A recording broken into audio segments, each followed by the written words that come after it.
नमस्कार, मैं रत्नेश। आप देख रहे हैं द रत्नेश टॉक। आप सबका बहुत बहुत स्वागत है।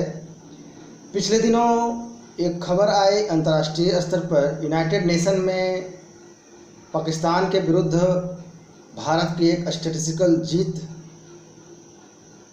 दिखी, जिस पे हम सब भारतीयों को जानना चाहिए। इस संबंध में भारत सरकार ने जम्मू कश्मीर के लिए एक ब्लूप्रिंट तैयार किया है, जिसके सफल होने के बाद पाकिस्तान बिल्कुल अलग थलग पड़ जाएगा। विश्व पटल पर वह अंतर्राष्ट्रीय मंच पर जम्मू एंड कश्मीर का जो मसला है उसको उठा नहीं सकेगा, जिससे कि जम्मू कश्मीर का मसला भारत का आंतरिक मामला बनेगा और यह अभिन्न अंग अंततः बनेगा। दरअसल भारत यूनाइटेड नेशन के सिक्योरिटी काउंसिल में जो सुरक्षा परिषद हैं, उसके एजेंडे से कश्मीर के मुद्दे को हटाने के लिए एक मुहिम छेड़ रखी है। ऑफ पड़ चुके जो पुराने मुद्दे हैं उस एजेंडे से हटाने के लिए भारत ने कहा है। और कश्मीर पर भारत का यह स्टैंड इसलिए भी महत्व रखता है, अहम हो जाता है, क्योंकि आज़ादी के बाद जो तत्कालीन प्रधानमंत्री नेहरू ने 1948 में यूनाइटेड नेशन में कश्मीर के मसले को ले गए, तब से लेकर के अब तक पाकिस्तान ने अंतर्राष्ट्रीय स्तर पर इसको अंतर्राष्ट्रीयकरण करने का ही प्रयास किया है। लेकिन अब पाकिस्तान के इस अवैध मांग को जड़ से ख़त्म करने के लिए भारत सरकार ने फैसला करा है। इस संदर्भ में ध्यान देने वाली बात यह है कि मोदी सरकार के आने के बाद 2017 में सिक्योरिटी काउंसिल के एजेंडे पर उन्होंने वक्तव्य दिया। उन्होंने कहा कि सिक्योरिटी काउंसिल को इसे डीलिस्टेड कर देना चाहिए जम्मू एंड कश्मीर के मसले को, क्योंकि यह बायलैटरल इशू रह गया है। 1971 में जब बांग्लादेश अलग हुआ तो पाकिस्तान के साथ एक ट्रीटी साइन होती है भारत की, जिसमें इस मुद्दे को बायलैटरल कहा गया, बायलैटरल माना गया। तो तब से लेकर के 1972 से लेकर के अब तक जो यूनाइटेड नेशन के जो जनरल असेंबली के कम से कम 4 जनरल सेक्रेटरी, वर्तमान को भी मिला लीजिए उसमें, तो प्रमुख रूप से बान की मून हैं, कोफी अन्नान हैं, और वर्तमान में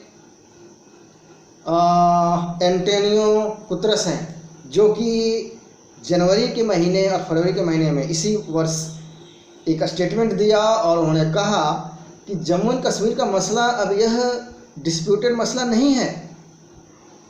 इसके बावजूद एक गलत चीज़ हो रहा था जिसे हमें आप सबको जानना चाहिए। वह यह कि सिक्योरिटी काउंसिल में डिस्कशन के कुछ मुद्दे होते हैं, उसे को लिस्ट में मेंशन रहता है।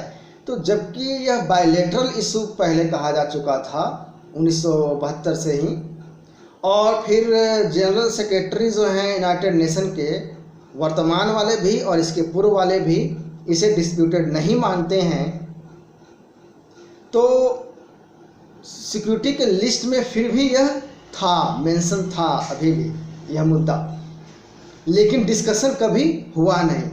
तब से लेकर के अब तक 55 साल हो चुके हैं और इस बात से पाकिस्तान और दुनिया के अन्य देश भी वाकिफ़ हैं पूरी तरह से।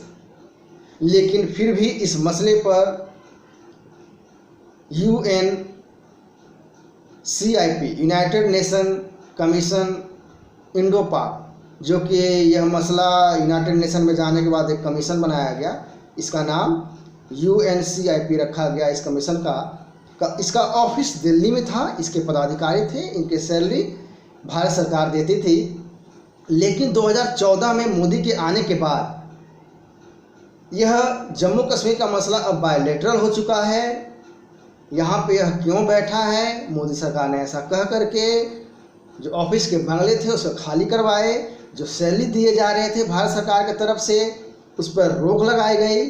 लेकिन फिर भी अभी यह मामला जो है सिक्योरिटी काउंसिल में यूनाइटेड नेशन के लिस्ट में लिस्टेड था। जो कि फिर से इसको डीलिस्ट करने की मुहिम छेड़ी गई है। भारत ने फिर से इस पुराने पड़ चुके मुद्दे को फिर से उठाया है सिर्फ डीलिस्ट करने के लिए, जो कि एक सराहनीय कदम है, प्रशंसनीय है, वंदनीय है। यह एक स्ट्रेटेजिकल जीत है। भारत ने जो इनिशिएट लिया है, जो कार्रवाइयाँ की है, जो स्टेटमेंट दिया है, 2017 में डीलिस्टेड ऑलरेडी हो चुका है, लेकिन किसी कारणवश अदर लिस्ट में यह पड़ा हुआ है तो उसे हटाया जाना चाहिए। तो ये है पूरा मामला। नमस्कार, जय हिंद।